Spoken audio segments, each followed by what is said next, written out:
The global economy runs on oil. And right now, that lifeline is under pressure. In the United Kingdom, diesel prices have surged to their highest level since 2022, crossing nearly $2.30 per liter. As tensions rise in the Middle East, Britain's Prime Minister has called emergency meetings, bringing together leaders from the energy and banking sectors. For businesses, the impact is immediate. One transport company reports their weekly diesel bill has jumped by over $11,000. And here's the reality. The UK doesn't rely heavily on Gulf oil directly, but in a global market, a disruption anywhere means higher prices everywhere. Diesel prices are rising twice as fast as gasoline. That's because the UK produces only about 40% of its own diesel. The rest is imported. And those imports depend on crude oil flowing from the Middle East. But here's the catch. The tankers arriving today left weeks ago. And now, new shipments are no longer guaranteed. A supply gap is coming.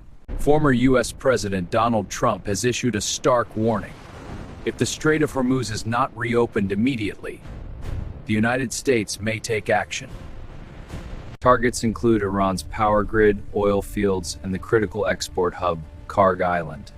Nearly 90% of Iran's oil exports pass through this position, preparing for what could become a ground operation. Iran has made its position clear.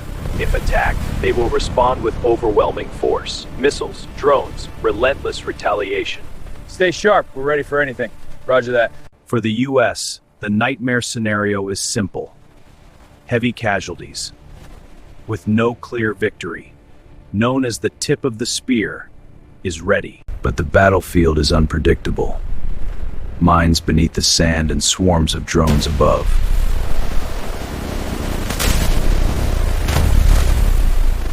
Inside Iran, the people are exhausted.